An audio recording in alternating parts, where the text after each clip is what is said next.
Hi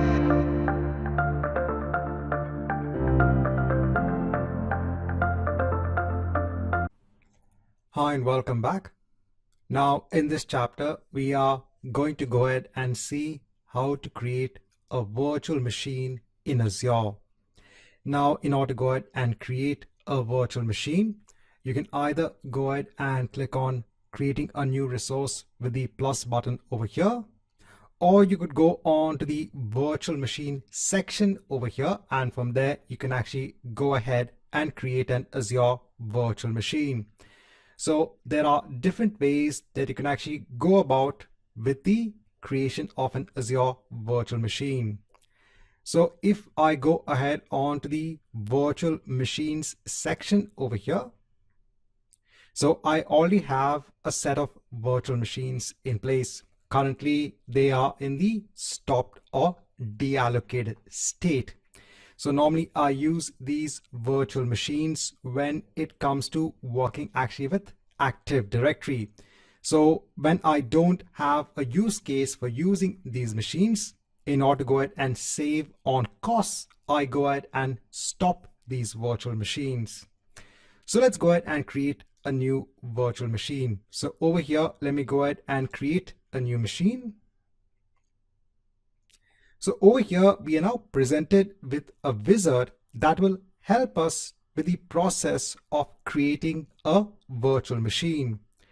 In the wizard, you basically have different categories that you have to go ahead and complete in order to go ahead and create this machine. So in the first screen, in the basic screen, you have to go ahead and choose firstly your subscription. So I already have a subscription in place. So remember, when it comes to the billing aspect for the resources in Azure, the billing aspect is actually done against the subscription. Every resource in Azure has to be linked onto a subscription, and every resource also needs to be linked onto a resource group. So the resource group is used for logical grouping of resources. So over here, let me go ahead and choose one of my existing resource groups. If you don't have an existing resource group in place, you can actually go ahead and click on the create new button over here, and you can go ahead and create a new resource group. So let me go ahead and choose one of my existing resource groups. So that's test GRP. Now over here, you have to go ahead and give a name for the machine itself. So I'll leave it as it is. Now over here, you have to go ahead and decide what is the region or location for the virtual machine. So remember, Azure has a lot of regions across the world that you can actually go ahead and use for hosting of your resources. Now over here, I'm going to go ahead and choose the North Europe location. Now, because I get least latency when it comes to connectivity to the machine in the North Europe region, that's why I'm going ahead and choosing this particular region. Now, please know that if you're trying to follow along with the creation of a virtual machine, there might be restrictions in place. So if you're using an Azure free account, you might not be able to choose a region of your choice when it comes to the creation of the virtual machine. So again, based on the account you are using, please note that there might be some restrictions. Now, when it comes to the availability options, so over here at the moment, I'm going to go ahead and choose no infrastructure redundancy required. Now, next, when it comes to the image, so what is the underlying OS, the operating system that you want to base your virtual machine on? So over here, I'm going to go ahead and choose Windows Server 2019 Data Center. Now, please note that you can actually go ahead and also browse for other public and private images that are available. Now over here, when it comes to the size of the machine, so currently it is assigning me a size that is known as standard_D2_V2. So based on this size configuration, it's going to go ahead and allocate 2 virtual CPUs, and it's going to go ahead and allocate 7 gigs of memory. So this is the RAM. And over here, you can see an estimated cost per month.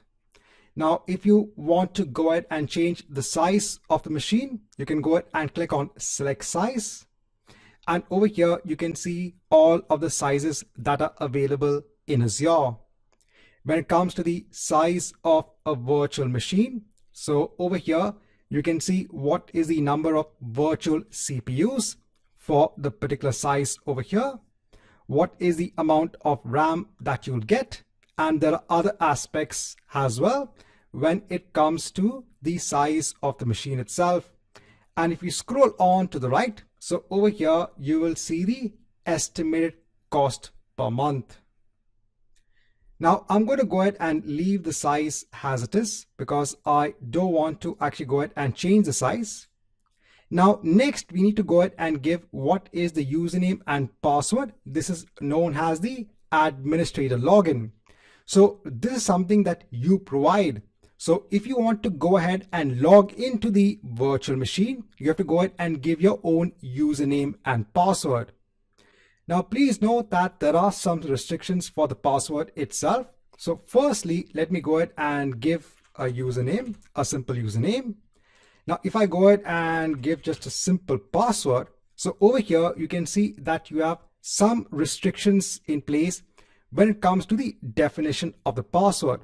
So you have to ensure that it has at least one lowercase character, one uppercase character, one number or one special character. So any one of the three needs to be part of the password that you're specifying over here. So let me go ahead and give a password which actually meets these recommendations, and I'll go ahead and enter the same password over here. Now, if you scroll down, so there's something known as inbound port rules. So let me go ahead and just leave it as it is. What this port rule will do is that it will actually go ahead and allow us to connect our RDP into the instance. Since this is a Windows-based instance, remember we have to go ahead and use the remote desktop protocol to go ahead and log into the Azure virtual machine. Now I'll go on to next for the disks. Now this is the underlying disks or the volumes that is going to be attached onto the machine itself. Now by default, it is going to go ahead and assign a disk of the disk type. So over here, you can see it's standard SSD. So this is going to be the OS volume, right? So the volume that is hosting your operating system. You can actually go ahead and assign additional data disks as well. For now, let me leave everything as it is. I'll go on to the networking section. Now, by default, this wizard will also go ahead and create a new Azure virtual network.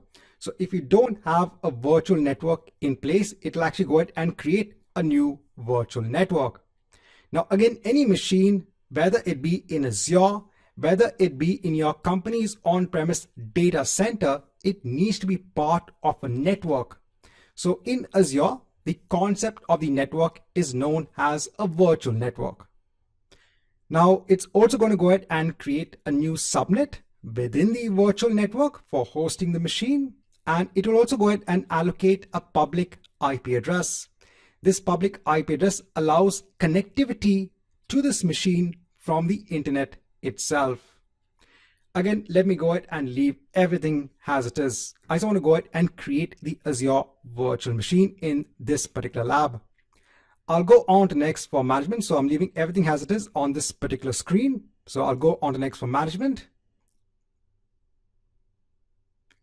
So over here also, I'm going to go ahead and leave everything as it is. Now, please note that there might be some changes in the screens that you see over here. So Azure keeps on adding new and new features on a continuous basis for their particular services. And really, it's so difficult to keep up with them. So there might be small changes in the screens that you see over here. So I do my best to try and update these chapters as best as possible based on the latest changes. So for now, I'm going to go ahead and leave everything as it is. I'll go on to advanced. Again, in this particular screen, I'll leave everything as it is. I'll go on tags, leave everything as it is. I'll go on to review and create. So over here, you can go ahead and review all of the settings you're specifying for the creation of the virtual machine. Over here, the important aspect to note is that what you are going to be charged per hour. You can go ahead and actually review all of the settings on this particular screen. And if everything is okay, we can go ahead and hit on create. So now over here, we are going ahead with the process of the creation of the virtual machine. Now, this might take around 4 to 5 minutes. So let's go on to the next chapter once the completion of the virtual machine is complete.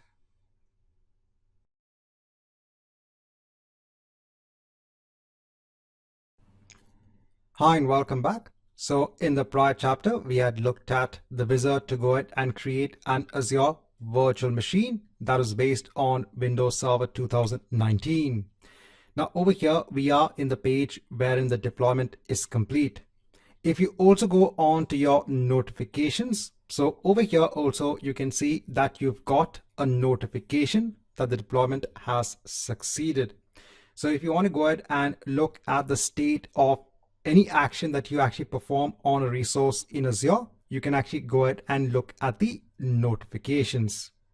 Now let me go ahead and click on the Go to Resource button to directly go on to the virtual machine. So over here, we can see all of the aspects of the virtual machine itself.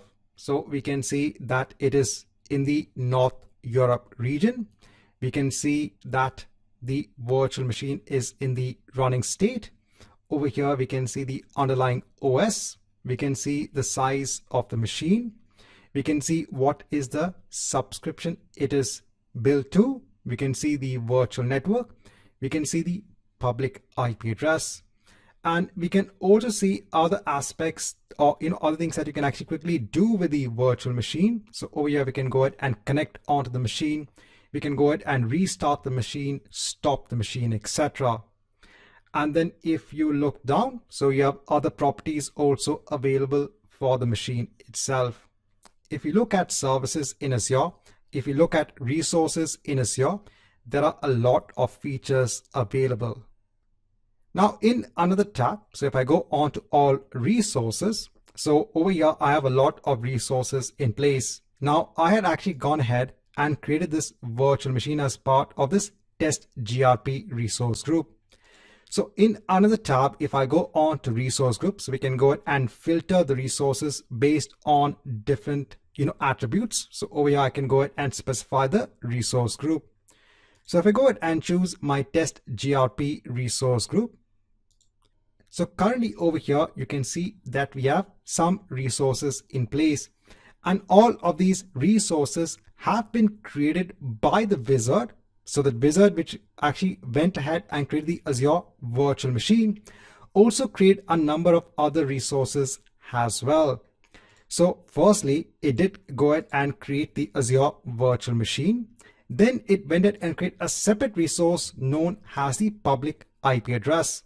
So that is the public IP address that has been assigned over here. So this is defined as a separate resource in Azure. So remember that if you want to go ahead and connect onto the virtual machine, or if you want any sort of connectivity from the internet onto this virtual machine, it needs to have a public IP address. That is one way. There are other ways to go ahead and access the virtual machine from the internet, but this is the primary way to go ahead and access it via a public IP address.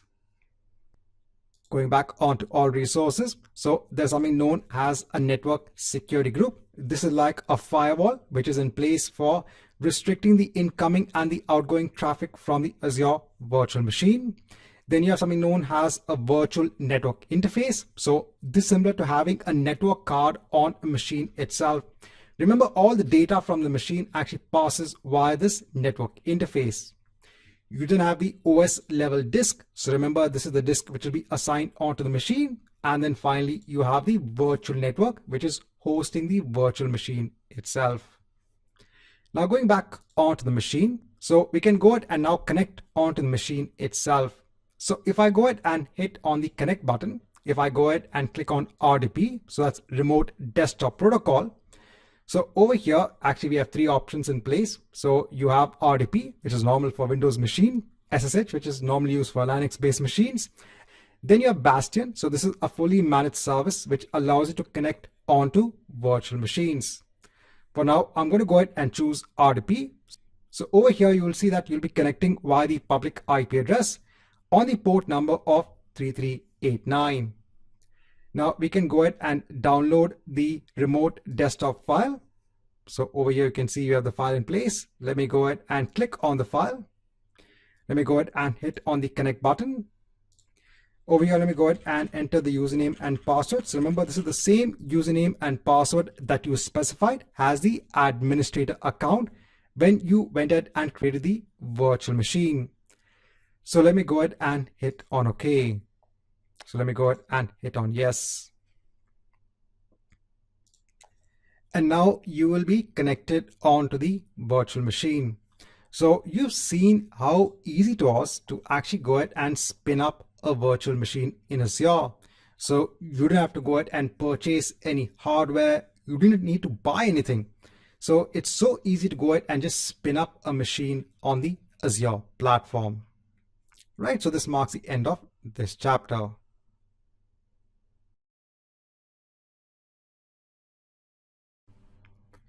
Hi and welcome back. Now in the prior set of chapters, we had actually gone ahead and create an Azure virtual machine based on Windows Server, and we went ahead and also connected onto the machine itself. Now once you're connected onto the machine, you can go ahead and install a software, you can go ahead and install an application, you can go ahead and host any sort of workload on this virtual machine. If you want, you can go ahead and install Microsoft SQL Server, you can go ahead and install MySQL. So the possibilities are endless. Just like going ahead and installing any application or software on your own machine, you can go ahead and do the same on this machine as well. And since this is based on Windows Server 2019, so you have more flexibility when it comes to installing server-based applications. As an example, I'm going to go ahead and install Internet Information Services on this machine. So Internet Information Services is a web server that you can actually go ahead and enable on a Windows Server machine. So Internet Information Services has been around for quite a long time, and it's very easy to go ahead and enable it as a role on a Windows Server. So to go ahead and install Internet Information Services, we actually have to go on to the Server Manager dashboard over here. So normally when you log into the machine itself, you'll actually be presented with the Server Manager dashboard. If this is not the case, you can actually go on to Windows, and over here you can actually go ahead and choose Server Manager. Now in the dashboard, let me go ahead and click on Add Roles and Features. So over here we can go ahead and install different roles on this machine. So let me go ahead and hit on Next. I'll choose role-based or feature-based installation, hit on Next. So over here, I'll leave the machine and IP address as it is and hit on Next. Now over here, I'm going to go ahead and choose the role of Web Server. And let me go ahead and click on Add Features. So Web Server, yes. I'll go on to Next, leave everything as it is, go on to Next, go on to Next. And finally, in the end, let me go ahead and hit on Install. So over here, just doing a very simple web server installation. This will just take around 2 to 3 minutes. Now, once the installation is complete, so if I go ahead and just hit on close.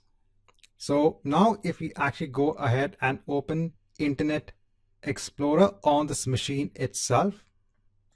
So over here, if I just go ahead and type in HTTP localhost. So over here, you can see you're getting the home page for Internet Information Services. So this is now a web server running on this machine. It actually goes ahead and listens on port 80 for any incoming connections. Now, if I go back onto the virtual machine, if I go on to Overview, so I mentioned that you can actually go ahead and use the public IP address to go ahead and connect or access any sort of services on the machine itself. So if I go ahead and just copy the public IP address over here, and let me go on to a new tab. So I'll paste it over here.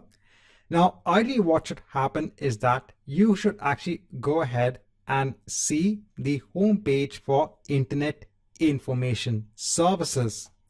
But the thing is that there is a firewall in place when it comes to the Azure virtual machine. So this is at the Azure level. So over here, you can see that the site can't be reached. So in order to go ahead and actually reach the site, so on the machine itself, you have to go on to the networking section over here. So over here, you have something known as network security group rules. So this is like a firewall in place to go ahead and restrict the incoming and the outgoing traffic from the Azure virtual machine. Now, please note that we do have separate chapters on network security groups. For now, just to ensure that we can access the home page for the web server itself, what I'm going to do is that I'm going to go ahead and click on Add Inbound Port Rule. So over here in the destination port range, I'm going to go ahead and choose port 80. Over here in the protocol, let me go ahead and choose TCP. I'll ensure that the action is allow. You can go ahead and leave the priority as it is. I'll just go ahead and change the name, and let me go ahead and click on add. So over here, we are trying to add a firewall rule, and we are saying that please go ahead and allow connectivity onto port 80 for this particular machine. Now, when you go ahead and add this rule, the change is going to happen immediately. So if you go on to the tab wherein we had our public IP address, and if I go ahead and press enter,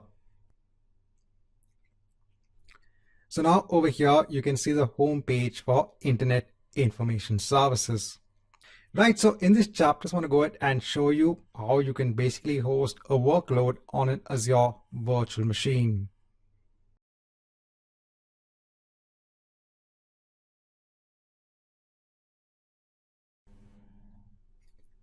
Now, in this chapter, I want to go ahead and show you how you can publish an ASP.NET Core application from Visual Studio. We'll go ahead and look at a very simple application.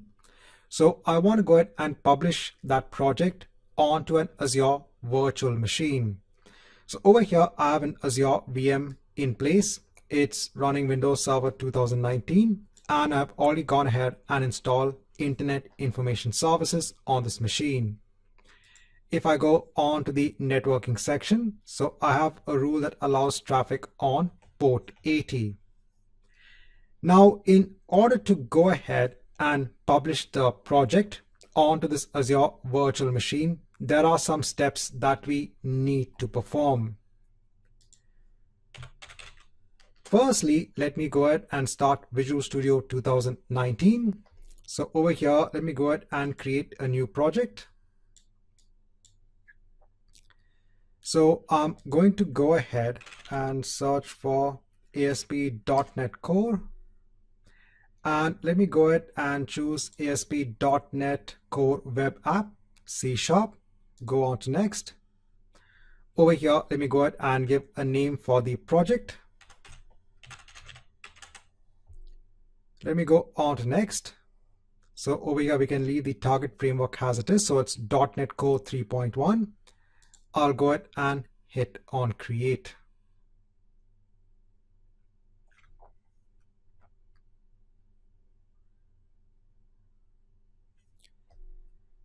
So once we have this project in place, so if you want, you can go ahead and run this project locally just to see how it looks like.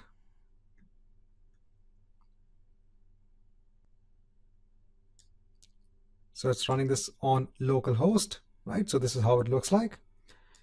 Now we could go ahead and publish this project onto our Azure virtual machine. So over here for our project, if we right click, I can actually go ahead and hit on publish. So now over here, we get a wizard that helps us through the publishing process. Now I'm going to go ahead and choose Azure and go on to next. Now over here, we have a list of options in place. So I'm going to go ahead and choose Azure Virtual Machine. I'll go on to next. Now over here, automatically, I'm actually being redirected onto my subscription my resource group, and over here I can see all of my virtual machines that I have in Azure. Now, initially, if you are publishing your project for the first time, you might need to log into your Azure account. So over here is where you can actually go ahead and add an account. So over here, you can go ahead and add your account details. Over here, you can then go ahead and log in with your user ID and password onto your Azure account. Once you log in, then you can actually go ahead and see all of the machines that you have as part of your subscription. So you can actually go ahead and choose the machine and you want to go ahead and publish it on this machine. But over here, you can see that you have an error. So I said there are some steps that we need to perform in order to go ahead and ensure that we can publish our project on this virtual machine. So let's go ahead and perform all of these steps. So step number 1, let me go on to the overview. Over here, let me go ahead and click on the public IP address. Now in the configuration, I'm going to mark this as a static IP address. And over here, we have to go ahead and give a DNS name label. So when we publish our project from Visual Studio, we don't mention the IP address of this machine. We have to go ahead and mention a DNS name, so a domain name system name. This helps to give a user-friendly name onto this virtual machine. So over here, we have to give a name that has not already been taken. If I go ahead and just specify demo VM, so it's saying this DNS name label is not available. So we have to go ahead and give a unique name label. Now let me go ahead and hit on save. Right, so this is step number 1. Once this is done, let me now go ahead onto the VM and let me now log into this machine. So I'll download the RDP file.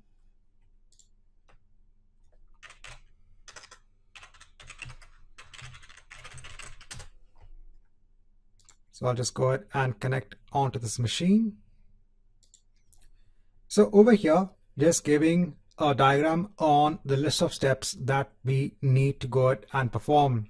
So remember, from our Visual Studio project on our local workstation, we want to go ahead and publish our web application onto an Azure virtual machine that is running Internet Information Services. This is a web server that is used for hosting your web applications. Sometimes students ask me, why do we need Internet Information Services? So this goes to the basics of hosting web applications. You need to have a web server that is responsible for hosting your web-based applications. So what have we done so far? We have gone ahead and assigned a static IP address, and we've gone ahead and assigned a DNS name onto the VM. Now we also need to go ahead and add something known as a rule onto our network security group, and this is for port 8172 for this Azure virtual machine. Before that, what we'll do is that let's go ahead with step 4 and 5. We need to now go ahead and add something known as a management service on the VM. This management service is part of Internet Information Services. What this will do is that this will allow us to go ahead and publish the project that we have on a local machine. So let's go ahead and do that first. So now on the machine, I'm going to go ahead and click on Add Roles and Features. I'll go on to Next. I'll go on to Next. Now over here, under the Web Server role, I'm going to go ahead and choose Management Tools. And over here, I'm going to go ahead and choose the Management Service. Let me go ahead and click on Add Features. Go on to Next, go on to Next, and let's go ahead and hit on Install. Now I'll mark an end onto this video. Let's split this video into 2 parts. So we are ending this part with the installation of this management service. We'll come back once we have the management service in place. This might just take a couple of minutes. Now I've come back, so the installation is complete. Now we have to go ahead and configure that management service, which is part of Internet Information Services. So over here in Tools, let me go ahead on to Internet Information Services Manager. Let me go ahead and just expand this. So I'll go on to the machine. Now over here, you will get something known as management service. So this is when you click on your machine name over here. Now go ahead and double click on the management service. So over here, we have to go ahead and now configure Internet Information Services to get or take remote connections. And by remote connections, I mean connections from my own workstation. So when I want to go ahead and publish a project from Visual Studio from my workstation, I'm actually enabling a remote connection from my workstation onto this machine. So over here now, Internet Information Services will allow remote connections from my machine or any machine, and we can now go ahead and publish our project. Over here, you can see that the connection goes over the port number of 8172. And that's why we need to have that additional configuration in place. We have to go ahead and also ensure that there is a network security group rule in place that allows traffic on 8172. So firstly, let me go ahead and hit on apply so that we can apply this setting. And then we need to go ahead and ensure that we start this management service. This needs to be running on this machine. Now that we have this done, I'll go on to Azure. For my demo VM machine, I'll go on to networking. Let me go ahead and hide this. Now I'll add an inbound port rule. So over here, for the moment, let me go ahead and leave the source has any and the destination also has any. Now over here in that port range, I'll go ahead and enter 8172. I'll choose the TCP protocol. The action will be allow. I'll leave the priority as it is and just give a name. And let me go ahead and now click on add. So this will allow traffic on port 8172 of the VM. So now that we have this in place, let's go back onto our diagram. So we have gone ahead and now done all of the steps. Now next we need to go ahead and install the .NET Core. So we are publishing a .NET Core based application. We have to ensure that the .NET Core 3.1 is also installed on this Azure VM. It will not come by default. On this VM, you will get ASP.NET, that's the previous version, so version 4.7 or 4.8, it depends. But this is not what we need. We are working with a .NET Core based application, so we need to ensure that this framework is available on that VM. So over here, the first thing I'm going to do is in Server Manager, I'll go on to Local Server. In Enhanced Security Configuration, let me go ahead and just turn this off. You can go ahead and turn this on later on once we complete all our installations. I'll go ahead and open Internet Explorer. And then over here, let me go ahead and search for .NET Core 3.1. So I'll go directly onto the download link. Now over here on the right hand side, I'm looking at the ASP.NET Core runtime.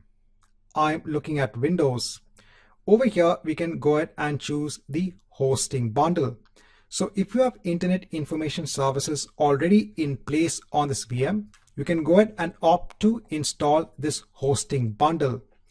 This hosting bundle can work along with Internet Information Services. So I'll go ahead and click on Run.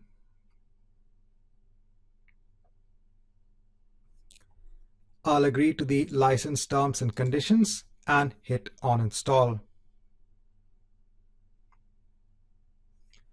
So please note that we are installing .NET Core 3.1. If you have a .NET Core application that is based on, let's say, version 2, ensure that you have that in place. But remember, .NET Core 3.1 has long-term support. Now, once this is done, there is one more thing that we need to go ahead and install, and that's something known as the Web Deploy tool. This actually allows the publishing of the project onto Internet Information Services from Visual Studio. So over here, I am going to go ahead and search for Web Deploy 3.6. So I'll go ahead and hit on download. So I'll go ahead and hit on download over here.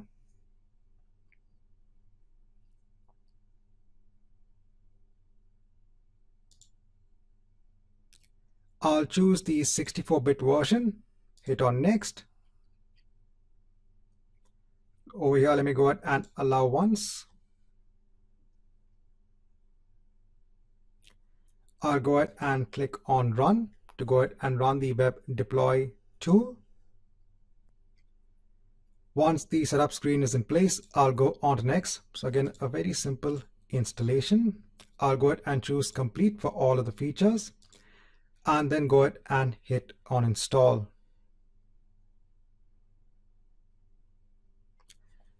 Now, at this point in time, I just want to tell students that the list of steps which I'm performing is very important. So the Web Deploy tool should be installed right at the end. If you go ahead and install the tool, somewhere in the middle of the process, you might not be able to do a proper publish of your project. So ensure these list of steps are in the correct order. Now I'll go ahead and hit on finish. Now once this is done, so over here for our VM, let me go ahead and quickly take the public IP address onto a new tab. So we have Internet Information Services. This is the home page. Now over here back in Visual Studio, you can go ahead and close the screen. Again, go on to your project, hit on publish, choose Azure, go on to next, choose Azure Virtual Machine, go on to next, choose the virtual machine. So now everything seems to be in place. If not, you'll actually get an error message and you can go ahead and hit on finish. Now over here, it's only gone ahead and created something known as a publish profile. You still need to go ahead and publish your project. Now before that, I'm going to go on to more actions and click on edit to go ahead and edit this publish profile. Now over here, let me go on to the connection tab. Over here, let me go ahead and enter the password for the Azure virtual machine. So this is the username and password which you use to log into the VM itself. Let me go ahead and just save the password and validate the connection. Over here, I'm going to go ahead and save the certificate. So this is the one that's presented by the server. I'll go ahead and hit on accept. Once the connection is validated, I'll go on to next. And now let me go ahead and hit on save. And then now let me go ahead and hit on publish. So now it will go ahead and publish our project. So again, there are a number of steps that are involved if you want to go ahead and publish this project onto Visual Studio. Now, please note that there are different ways of publishing projects onto a VM.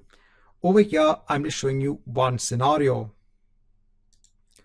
Now over here, if I go ahead and refresh the page which has the public IP address for our VM, now you can see your ASP.NET Core based application. So now you can actually go ahead and make changes onto your application. So over here, if I go on to, let's say, the pages, if I go on to the index page, let me go ahead and close this. So over here, let me go ahead and just make a change. Let me go ahead and click on save. Again, I can go on to a publish profile and hit on publish. If you can't see it over here, again, go onto your project and hit on publish. But since you already have a publish profile in place, you can go ahead and hit on publish over here. It will now go ahead and again publish your project.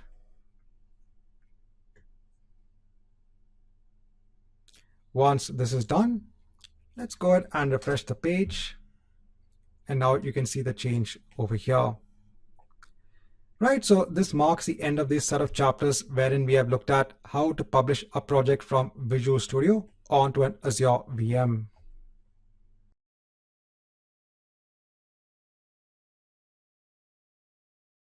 Now I want to show you how you can actually go ahead and copy or publish a .NET Core based web application on a Linux VM.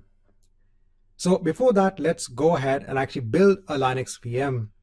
So over here, I can actually go on to the virtual machines, and over here, let me go ahead and click on add for the virtual machine itself. Now over here, I'm going to go ahead and choose one of my existing resource groups. I'll just give a name for the VM. I'll choose my region.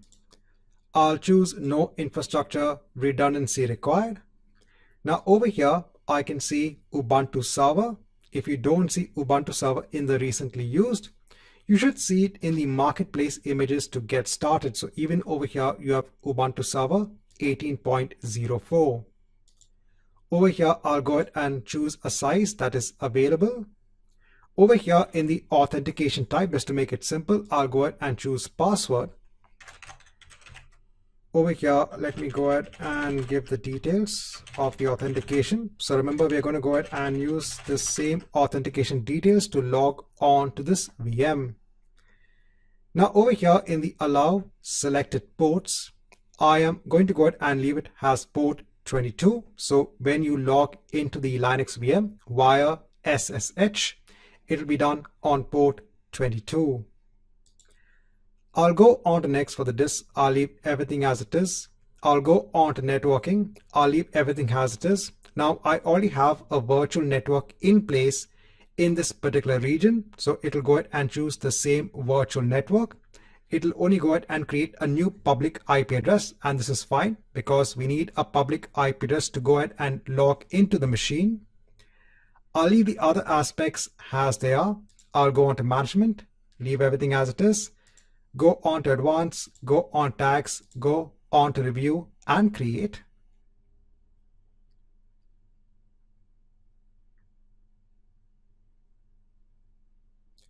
And let me go ahead and hit on create. Now this will take around 3 to 4 minutes.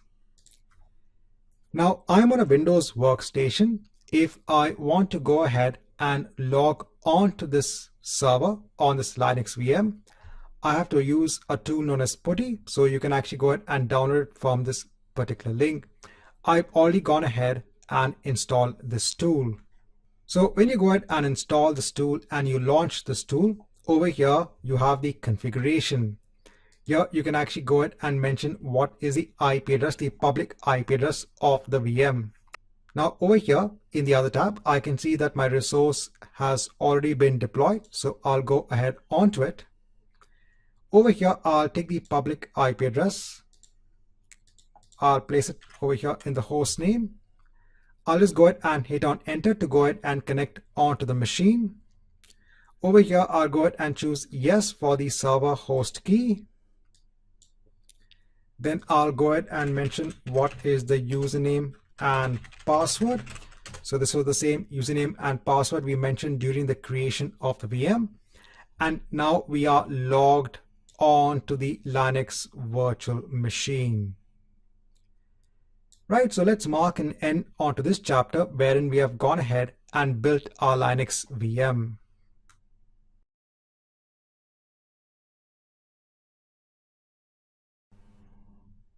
Now in the last chapter, we had gone ahead and built a Linux VM. Now again, over here in Visual Studio 2019, let's go ahead and create a new project. So I'll go ahead and choose create new project. Over here, again, I'll go ahead and choose ASP.NET Core and search for the ASP.NET Core web app. I'll go on to next. Over here, let me go ahead and give a name for the app.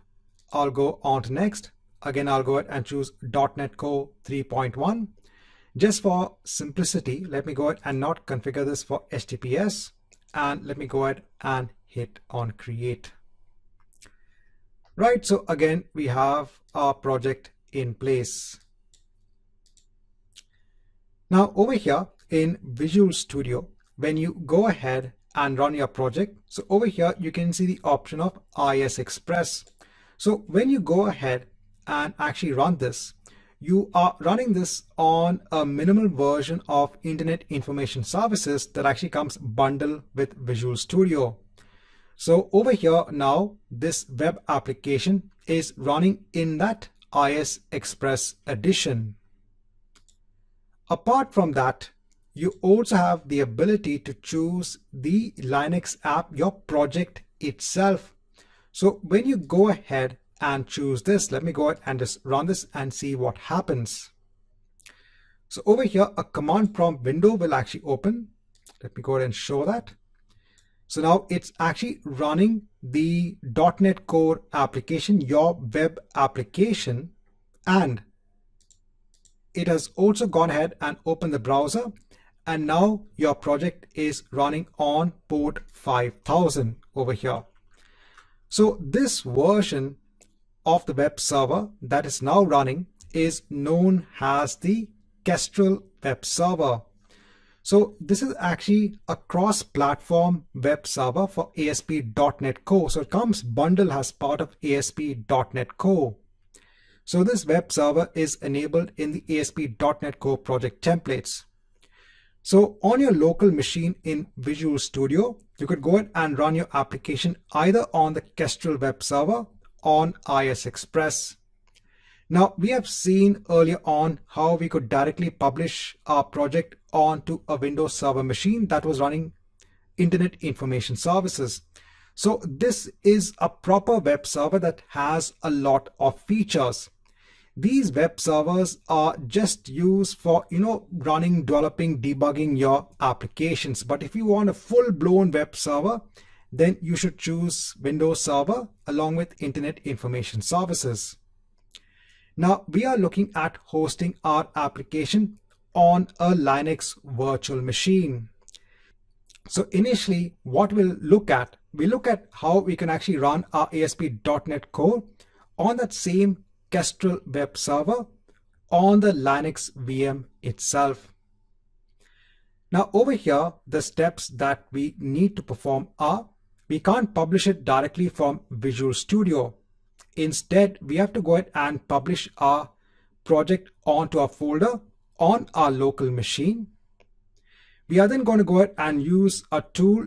So this is a free tool that is available for Windows. We can go ahead and use this tool to copy the contents of this folder onto our Linux VM. We have to also ensure that we install the ASP.NET Core SDK on this VM for the running of our application.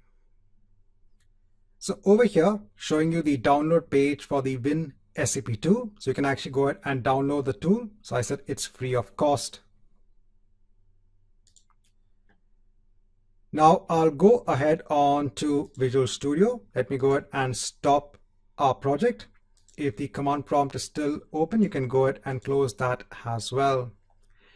Now for your application, right click, hit on publish. Now over here, go ahead and choose folder. Go on to next. So now this will go ahead and publish your project onto the bin folder, release Netcore app 3.1 and publish. So if I go on to my temp folder where I have my project, so if I go on to Linux app, so here we have our solution file, then we have all of our project files. If you go on to bin, so now over here in bin, it is actually going to go ahead and create a release folder, a Netcore app 3.1 folder, within that publish, and within that will be all our project binaries. So let me go ahead and hit on finish. Now over here, if I again just go on to more actions and I click on edit. So over here, you can see that our target framework is .NET Core app 3.1. Over here in the deployment mode, we are saying it's framework dependent. So it's dependent on this framework being present on the Linux VM. And over here in the target runtime, we're saying it's portable. So it should run on basically all types of underlying, the architecture for the VM itself. So again, not making any changes over here. Let me go ahead and hit on publish. Now, once this is done, so now in your bin directory, you can see a release directory. Over here, I'll go on to now the publish folder. And now this publish folder is what we need to go ahead and copy onto our Linux VM. So for that, now I'm going to go ahead and launch the WinSCP tool. So when you go ahead and install the WinSCP tool, which is a very simple installation, over here, the first thing that you need to do is to go ahead and log into your Linux VM. So for the Linux VM, let's go ahead and take the public IP address, right? This is our Linux VM. I'll go ahead and place it over here as the host name. Again, the username and password to go ahead and log into the machine. Let me go ahead and hit on login over here. I'll go ahead and click on yes. So now over here on the left hand side, you can see the contents of ctemp. So over here, you can actually go ahead and browse for your local directories. And on the right hand side, you are now in the directory of the Linux VM. So what I'll do now, I'll go onto Linux app. I'll go onto the bin folder. I'll go onto release. And let me go ahead and just drag the publish folder onto the server. So I'm just copying all of the contents onto the Linux VM. Now we have to also go ahead and ensure that we install the .NET SDK. So these are the commands that are also available in the Microsoft documentation.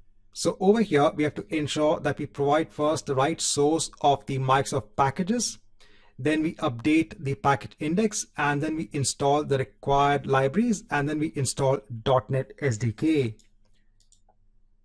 So over here, let me go ahead and take the first command. So in your putty session over here for the VM, you can just go ahead and right click, and it will go ahead and execute the command. Then I'll go ahead and take the second command. Let me right click again, hit on enter. And then finally, I'll go ahead and take this entire set, right click, and now it'll go ahead and install the required packages.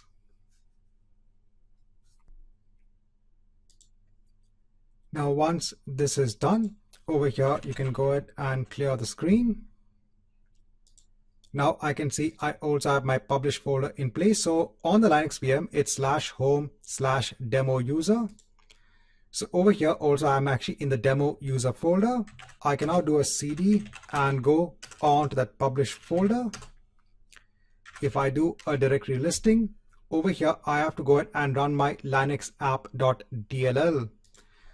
So over here to go ahead and actually run this, we just have to go ahead and choose .NET and go ahead and do a linux app.dll. And now it has gone ahead and is running now our project on this local VM. Now, in order to go ahead and actually browse for the home page, it's not so simple as it seems, because currently this Kestrel web server is only running on the local VM, and there is no way now for us to go ahead and browse via the public IP address of this VM. If you want to go ahead and actually confirm that this is running, you can go ahead and right click on your putty shell over here and click on duplicate session. And over here again, go ahead and log in onto the machine. You can go ahead and use the curl command to go ahead and get a response from localhost 5000. That's what the web server is running on, basically your web application. And over here, you can see your web application as it is. Over here, you can see the HTML of that application. Right, so what we're going to do now in the next chapter We'll now see how we can actually browse for this home page via the public IP address of the VM. For that, we have to go ahead and install a web server on this VM itself.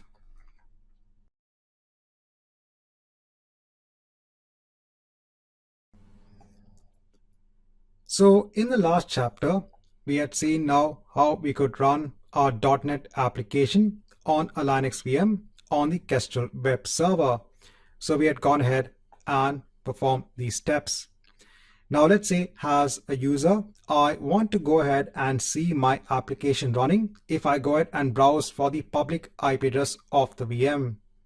So for this, we are going to go ahead and use a proper web server. We're going to go ahead and install Nginx. So this is a web server that is available that you can actually go ahead and install on the Linux VM.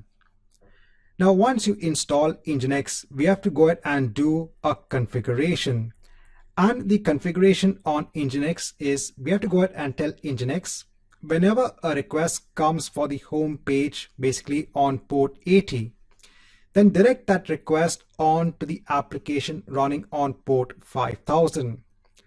So over here, we are trying to do a redirection or basically a translation of the request from Nginx onto our application running on port 5000. So let's go ahead and see how we can accomplish this. So the first thing we have to do is to go ahead and first install the Nginx web server. So firstly, in our last chapter, remember that we were going ahead and we ran our application on the Kestrel web server. Now, in order to go ahead and perform a proper shutdown, you have to do a Control-C. So let me go ahead and do that. So I'll go ahead and hit on Control-C, right? So now the application is shutting down. Now I'll go ahead and right click and install the Nginx software.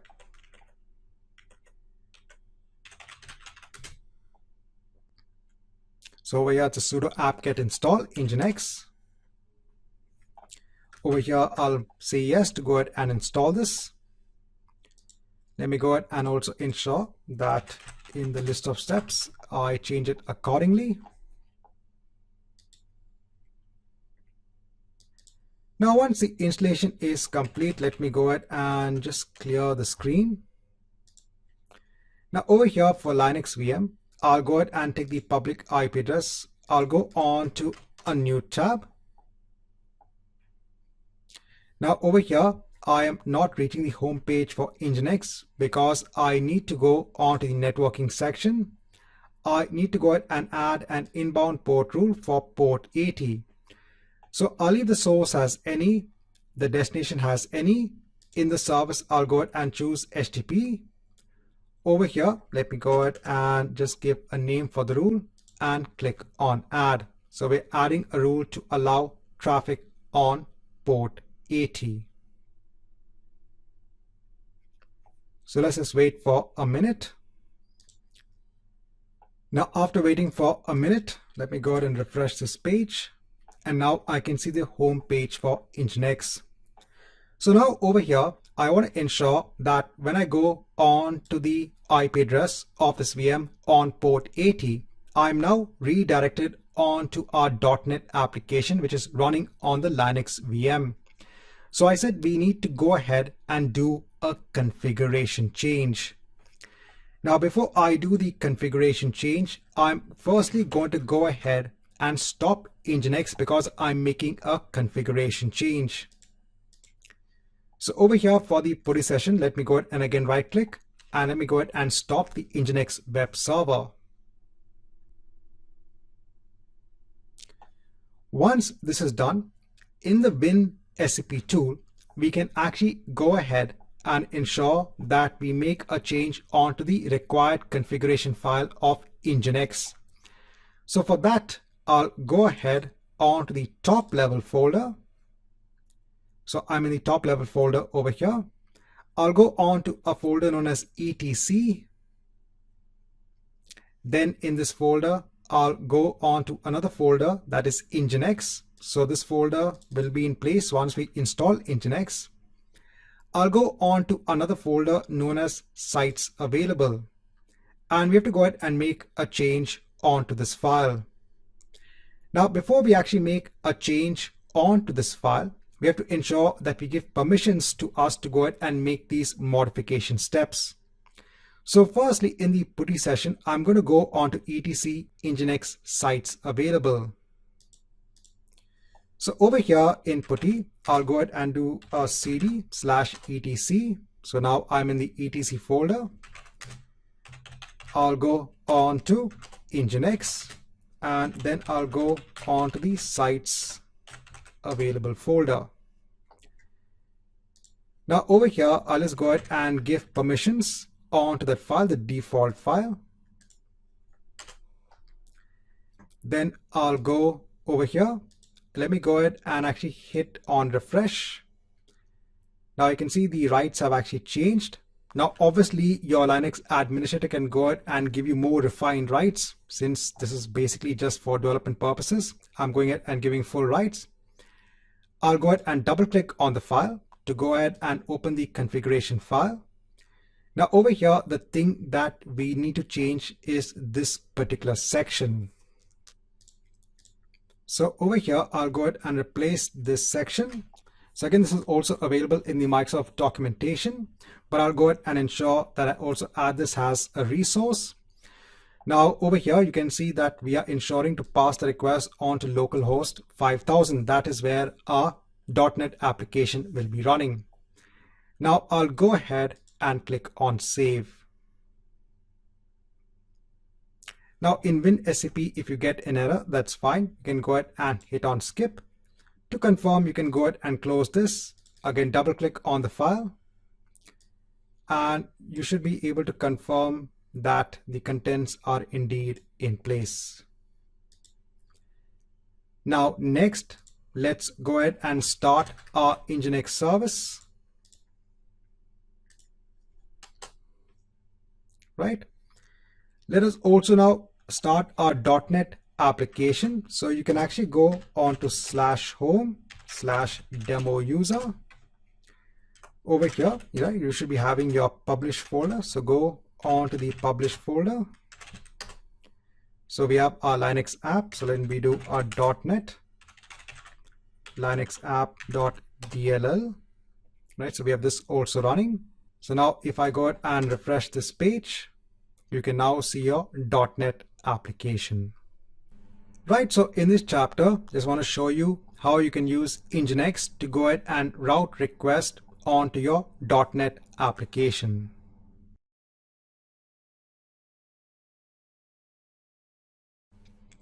Hi and welcome back. Now in this chapter, I want to go ahead and introduce Azure Resource Manager Templates or ARM templates. Now we are all familiar with the ability to go ahead and add a new resource in Azure. So for example, over here, if you want to go ahead and create a VM, you can go ahead and choose the VM image over here, and then you'll go through these different screens to go ahead and define your virtual machine resource. Now with the use of ARM templates, you can actually go ahead and actually submit a JSON based template which already has all of this information in place. You can then go ahead and submit this template onto Azure, and the Azure Resource Manager will actually go ahead and build those resources based on that template. The advantages of having templates are, so you can actually go ahead and programmatically go ahead and define your infrastructure. It also helps in reuse. So if you want to go ahead and deploy the same resource over and over again, let's say in different environments, you can go ahead and use that same template. So your Azure Resource Manager template is nothing but a JSON based document or script. Over here, you can go ahead and define resources that you want to deploy onto Azure. So this could be your Azure VMs, your Azure storage accounts, or even an Azure SQL database. Over here, I'm giving the link wherein you have the syntax for the template. So it follows a particular template format, which is given over here. The main part is your resources section. So over here, this actually defines the resources that need to be deployed. You also have other aspects such as what is the version of the template that is being used. So over here, this is actually mentioned as the content version. You also have the version of the template language that is being used. You also have parameters that actually help you to go ahead and actually provide values during the deployment to make it much more flexible. You have variables that can be reused within the template, and you also have functions and resources, and you also have outputs as well. So outputs are values that can be retrieved after the resource deployment. Now let's go ahead and use an inbuilt template that is available for deploying an Azure VM. So over here in Azure, I'll go on to all resources. I'll go ahead and click on add. And over here, I am going to go ahead and search for template deployment. I'll go ahead and hit on create. Now over here, we could go ahead and build our template, our own template in the editor. We could go ahead and use what are the common templates. We also have some quick start templates. This is all available in GitHub. Over here, let me go ahead and choose the template for creating a Windows virtual machine. Now over here, we are directed on to the basics wherein we need to go ahead and enter some information. This is basically the parameters. We can then go on to review and create, and this will go ahead and actually create a VM. If I actually go on to the edit template section, so over here we have a lot of code in place that actually is used for the deployment of the template. Now, before going on to the aspects of the template, I just want to go ahead and again explain the basic aspects when you go ahead and deploy a virtual machine. Now, please note that from a development perspective, you don't need to know details about these deployment aspects. Over here, you just need to have an overall aspect when it comes to the deployment, when it comes to ARM templates. As an Azure administrator, it's at that point in time that you need to really understand in depth when it comes to ARM templates. So before we go on to the template of the VM, just a reminder on what goes into the deployment of the virtual machine in Azure. So when you go ahead and deploy a VM in Azure, remember it needs to be part of a Azure virtual network. So this is like a house for hosting the virtual machine. The virtual network has an address space, and within the virtual network, you'll go ahead and define a subnet. The subnet will actually be hosting the virtual machine. Then you'll have a network interface. This actually can have the private IP address, and this network interface is a separate resource that is bound onto the VM. Then you'll have another resource that is the public IP address. This allows communication from the internet onto the VM itself. And then you have a network security group that is actually also attached onto the network interface that helps to filter out the inbound and the outbound traffic. So all of these are separate resources that also need to get deployed as part of that ARM template. So if you actually look at the ARM template, so the code can get quite long if you have a lot of resources that need to be deployed. Over here, you have the parameters section. So this is what you want to ask the user during the deployment of the template. This allows to have dynamic values when you want to go ahead and deploy the template. So for example, if you want to go ahead and ask the user what should be the account credentials for the VM, what should be the name of the VM. You can go ahead and specify it as a parameter. If I go ahead and scroll down, so over here, we also have, as part of the parameters, we're asking the user for what should be the OS version. So over here, this is like a syntax for the ARM template. We are saying that in the parameters, this would be the default value, and you could also go ahead and choose other values as well. Again, going ahead and scrolling down. So we have some variables which are also defined over here. Again, going ahead and scrolling down. Now we come on to the resources section. So in the resource section, it is going ahead and deploying a storage account. So this is used for storing the diagnostic logs of the VM. So by default, this is enabled. If you go ahead and scroll down even further, so you have now the definition of the public IP address.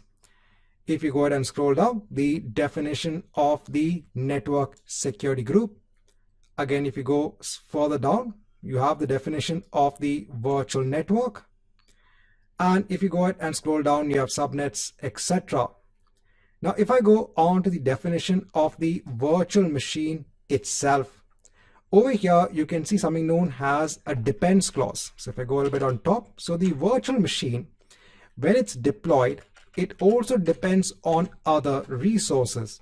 So it depends on the network interface. So over here, you require the network interface to be created first before deploying the virtual machine, because that network interface will be attached onto the VM. So this is a dependency. So you can go ahead and have the depends on clause within the templates to go ahead and manage dependency across resources. So over here, let me go ahead and just click on save, even though I've not made any changes. Now in the deployment screen, over here, you can go ahead and choose now a resource group. Over here, you can go ahead and give what should be the admin username and password. Over here, it's going to go ahead and give a name for the public IP address. Over here, you can see the OS version. So by default, it's 2019 data center. But you can also go ahead and choose other versions as well. Remember, this is mentioned in the parameters of the ARM template. Over here, you have the VM size, the location, and the VM name. Now I can go on to review and create. And over here, you can go ahead and hit on create. So remember, one of the biggest differences over here, you just have one screen, the basic screen, where you're entering the basic information. The other information about the virtual network, the disks, everything is mentioned within the template itself. And then you can go ahead and hit on create. So now this template will automatically go ahead and deploy all the resources that are mentioned in that ARM template. Let's come back once this is complete. Now, once the deployment is complete, so it's giving me a button to go ahead on to the resource group, because we have a lot of resources that were deployed as part of the template. But if you go on to the virtual machine section, so over here, you'll see your simple VM in place. So now all of these resources have been automatically deployed onto Azure. And please note that you can actually go ahead and take these JSON templates. You can go ahead and make changes. You can actually go ahead and submit these templates via the Azure command line interface or even via PowerShell. You could also go ahead and version control those JSON based templates probably in GitHub. So remember, this is your programmatic way to go ahead and manage your resources in Azure.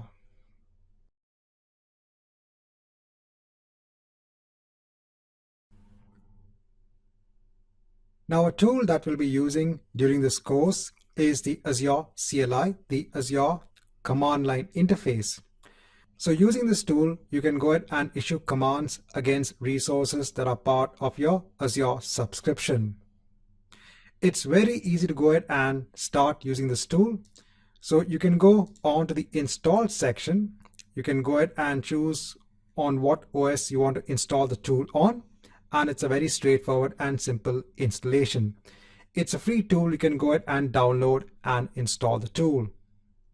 Now, you could also go ahead and run the Azure CLI directly from within Azure itself. So one way is to go ahead and download the tool on your local system and run it. But you could also go ahead and run the Azure CLI from the Azure portal itself. So over here, we have something known as Azure Cloud Shell. So you can go ahead and run both your PowerShell commands and Azure CLI commands from here itself. And I'll be running all of my CLI commands from Azure Cloud Shell. So I'll go ahead and launch Azure Cloud Shell. Now, the first thing that you need to do in order to go ahead and use Azure Cloud Shell is to go ahead and mount storage. So you need to go ahead and create an Azure storage account, because an Azure file share is required for the persistence of files. So over here, I'll go on to show advanced settings. I'll go ahead and choose my subscription. I'll go ahead and choose an existing subscription. Over here, I need to go ahead and give a unique storage account name, and I can go ahead and give any name for the file share, and I can go ahead and hit on create storage. So it will just take a minute or two. It will go ahead and create the storage account, and it will go ahead and log into Azure Cloud Shell. Now in this chapter, we are going to go ahead and use the following commands, just sample commands in Azure Cloud Shell. These are Azure CLI commands. The first command is to go ahead and create a new resource group. So for that, we have to go ahead and use a command of AZ group create. Over here, we give the name of the resource group and what is the location of the resource group. Next, we are going to go ahead and create a virtual machine using the AZ VM create command. Over here, I mentioned what is the resource group to create the virtual machine in, what should be the name of the virtual machine, and what is the image to use for that virtual machine. So over here, it will go ahead and use Windows Server 2019.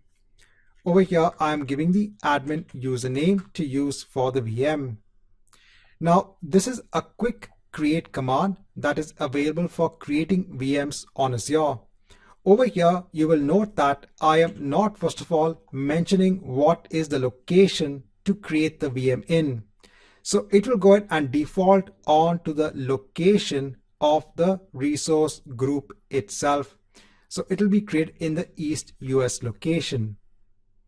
And also other aspects such as your virtual network, the network interface, the network security group is not mentioned over here. So it will go ahead and create its own default version of the network security group, the Azure virtual network, etc. Please note that you can go ahead and use the Azure CLI commands to create all of these aspects. But just to go ahead and give you the important note on using Azure Cloud Shell, on using Azure CLI commands, I'm going to go ahead and use this quick create command. So now over here, I can see that I have logged into Azure Cloud Shell. Now over here, I can go ahead and start executing my commands. So I'll right click and hit on paste, and I'll go ahead and hit on enter to go ahead and execute this command. So I can see it has already gone ahead and create a resource group. I'll go ahead and clear the screen. Now in another tab, if I go on to all resources, now in another tab, if I go on to virtual machine, so I can see I have nothing in place. Now let me go ahead and execute this command to go ahead and create a new VM. So over here again, I'll right click, hit on paste to go ahead and create this VM. Now it's asking me to go ahead and mention the password. So remember, when you go ahead and create a virtual machine, you have to go ahead and mention what is the admin username and password. You will then go ahead and use these credentials to go ahead and log into the VM itself. So over here, I have already gone ahead and mentioned what should be the admin username, but I've not mentioned the password. So over here, we can go ahead and mention what should be the password to go ahead and log into this virtual machine.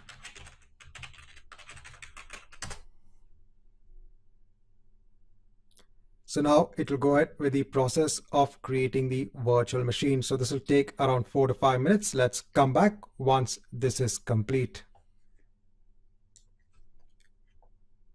Now, once the command has executed successfully, if I go on to the other tab where I have my machines, I'll go ahead and hit on refresh, and I can see my VM in place. So you can easily go ahead and interact with your Azure resources using Azure CLI commands.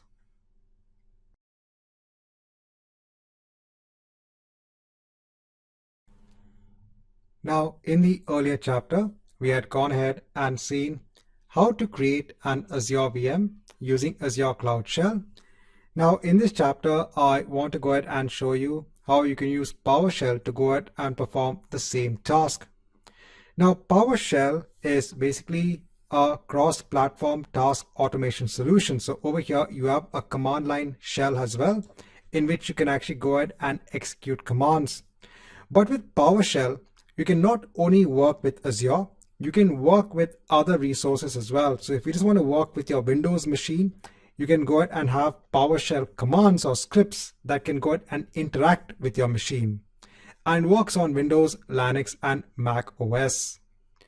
So there is a module that is also available for Azure. So PowerShell can also go ahead and run commands against the Azure platform as well. So we'll go ahead and look at those commands. So over here again, I am going to go ahead and create a new resource group, and I'm going to go ahead and create a new VM that will be part of that resource group. To create the new resource group, I'll issue the command of new AZ resource group. I'll go ahead and give a name for the resource group and the location. And then I'll go ahead and create the new Azure virtual machine with the help of the new AZ VM command. Over here, I'll give the name of the resource group, what is the name of the VM, what is the location, what should be the name of the virtual network, what should be the name of the subnet, what should be the name of the security group. Again, this is just a short form for actually creating the Azure VM. Again, over here, this is a very short form statement to go ahead and create the Azure virtual machine. You have PowerShell commands in place to go ahead and create the Azure virtual network, to go ahead and create the subnet, to go ahead and create the public IP address, etc. And I'm going to go ahead and execute these commands again in Azure Cloud Shell itself. So I'll go on to Azure Cloud Shell. I'll go ahead and clear the screen, and let me go ahead and issue the first command to go ahead and create a new resource group. So it's already done. Then I'll go ahead and issue the command to go ahead and create now a new Azure VM. I'll go ahead and hit on enter. Now over here, I have not gone ahead and specified what should be the username and password for the administrator account credentials for the VM in the statement. So it's going ahead and prompting me for these values. So let me go ahead and enter the values. Now over here, it's saying no size has been provided for the Azure virtual machine. So it will be created with the default size. So this might take again around 3 to 5 minutes. Let's come back once this is in place. If I go on to the VM section, so currently I only have one VM in place, that's demo VM. Now once the commands have executed, if I go on to virtual machines and if I go ahead and hit on refresh, so I can see my new VM in place. So you can also go ahead and use PowerShell to execute commands against your Azure resources.